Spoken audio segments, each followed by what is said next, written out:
everyone. This is Russ and Judy from Bar JR Farm and Ranch. Except Bailey's in here too. Oh, She yeah. decided to come out with us this morning. Our farm cat. She's another rescue farm cat, but mostly inside except when we're out here, and she always comes to the garden with us. And that's where we're going to be today, in the garden. You might hear in the background some bulls talking to each other across the fence, or Rooster Cogburn in our chicken house that sits right behind us. He's always talking about something right in the middle of the day. You think they crow in the morning and in the evening. Roosters crow all day long, isn't that right? That's completely true. And they crow before sunup, don't they? Yes, they do. Because sunup means nothing to our rooster. Exactly. So, Judy, we're going to be talking about blackberries today. Yep. We've got blackberries. We have a raised bed of blackberries, and this is our third year. Third year for part of them. Third year, and we have one unknown variety on the end that we don't know because it actually survived our first year, and so it's producing really great, but the one problem is we don't know what variety is. Now, where are we in the season? Today's July 3rd. July 3rd. Yeah, Happy 4th of July. Yeah.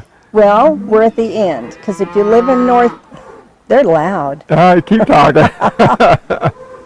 If you live in North Texas, your blackberries are pretty much done by the end of June, and ours, we have a few left, but it's time to get to the pruning and getting them ready they're going to grow, the ones that are left, and get ready for next year. In other words, the sprouts for next year, the stems have already come out. Yep. And we're going to pick the last berries. Yep. And then we're going to prune those all the way back to the ground. Correct. And then what would we do into those? The new ones. We're supposed to tip the ends of the new ones because it causes a lot of side growth.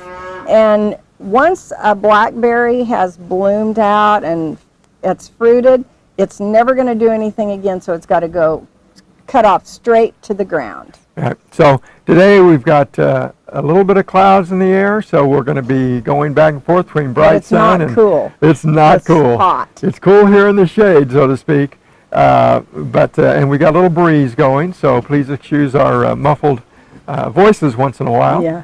That's about it. Let's get but one of the most important things, I think, unless you've chosen a variety to go with, like we planted a number of varieties, so we kind of tested them out. Right. And we kind of left them all there. Yeah. But let me go none get of them were terrible. That's None right. of them were terrible. For North Texas. But a couple of them were better than others. So if we had it to do over, maybe we would pick a couple of varieties. But we have plenty of blackberries for us as far as that goes. That's right. I mean, we freeze them, and they last all winter long for us out of the freezer.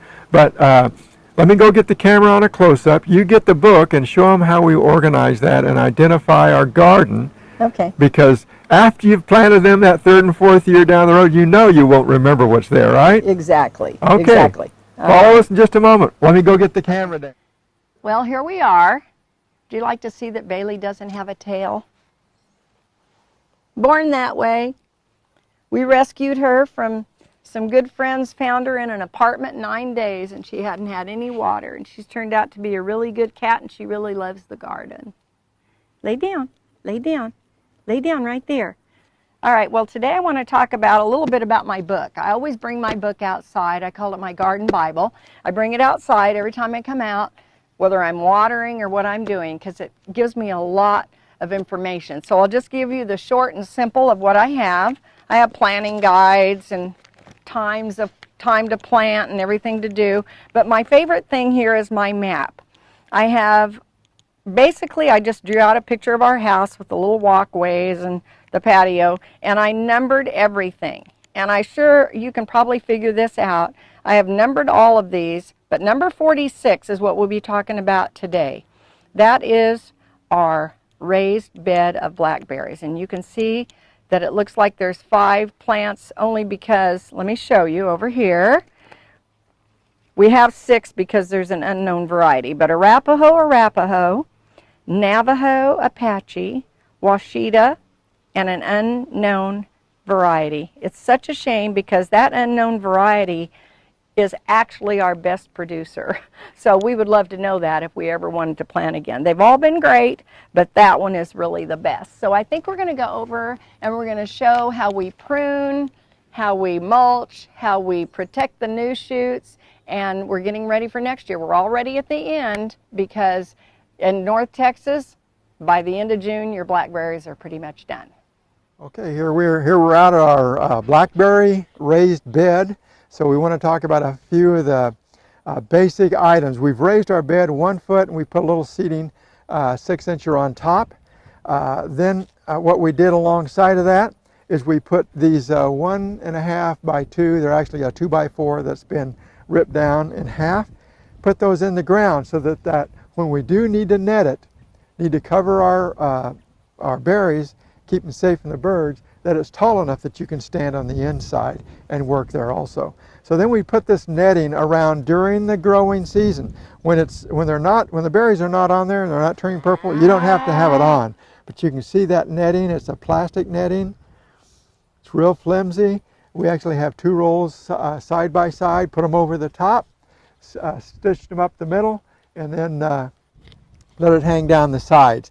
Because the birds will come to the ground. Those berries look very tempting. So they'll come to the ground and go underneath your netting if it's only part way down. A couple years we leaned the posts in, just didn't give enough work room inside, and so now we've got our erected framework on the outside, and we can live that up year round if we want. So we're at the very end of the picking season. That means we're not going to get a lot this time because we pick them pretty much every day. We want to pick the ones that come off easy, not the ones that if you have to really tug on them, they're not the juicy ripe. And when we freeze or when we use them, we want them as ripe as they can be, and that means vine ripened, not ripened on the sink board. Okay, so I'm going to go ahead and get in here. As you can see, it's pretty easy to get in. I can lift my net. I can come right in here and here again. I want to find those berries that I can just turn and it comes right off. You want to see that, Judy? Come in close. Oop, I just turned and it came right off. Turned and it came right off. So you can see stem, you're going to waste some.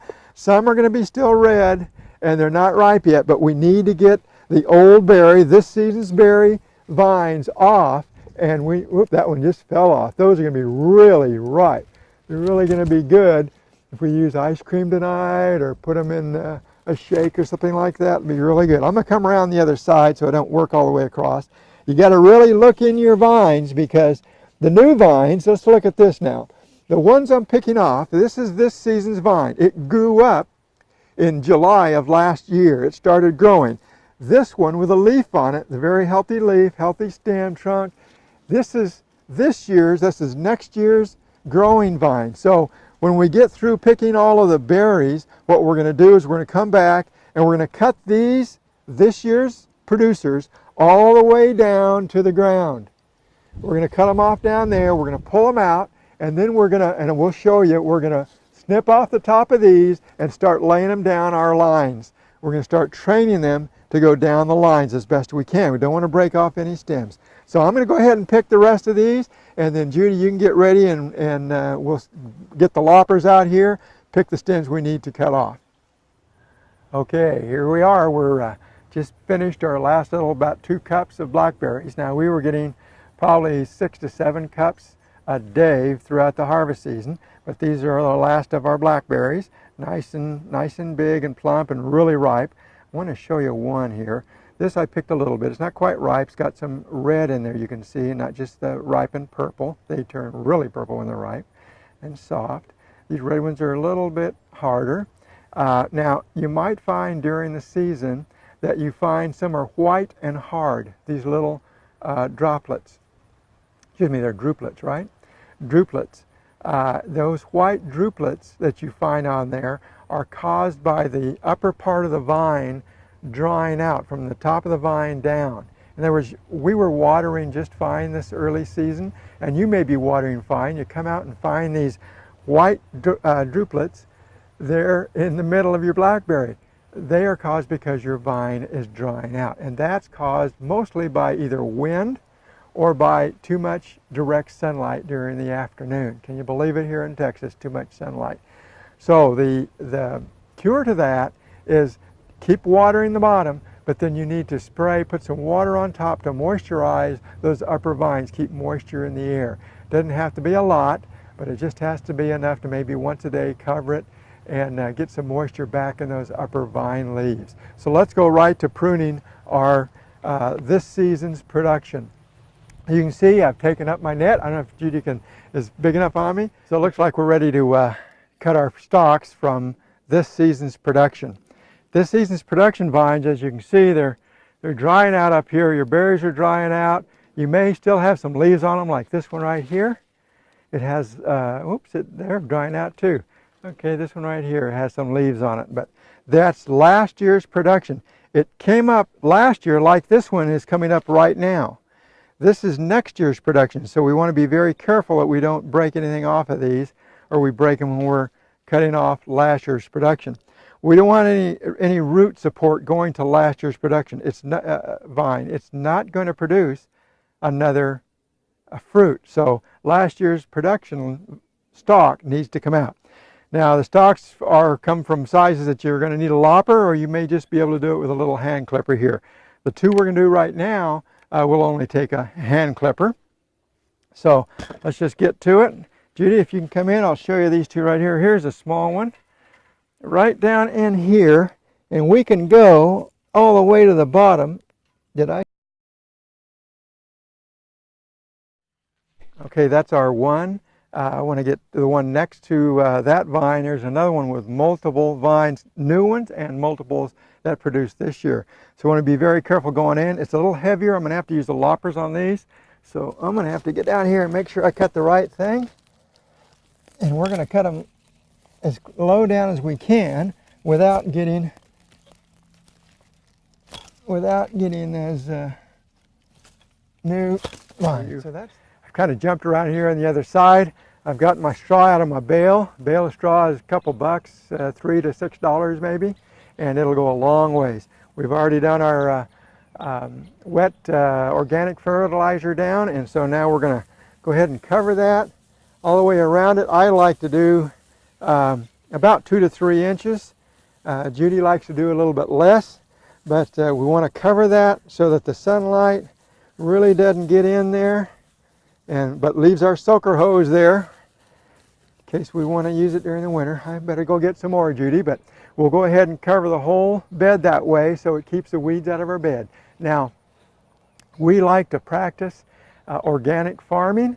You know, the chemicals of today, the herbicides, the pesticides, can last some of them up to 4 generations. That means if you put it on and it comes to the soil, to the fruit, that's 1 generation. If you then eat the fruit and it comes into you, that's 2 generations. If then you pass it on, or the cow passes it on, say if we put it on our grass, that's 3 generations. And it comes back to us every time.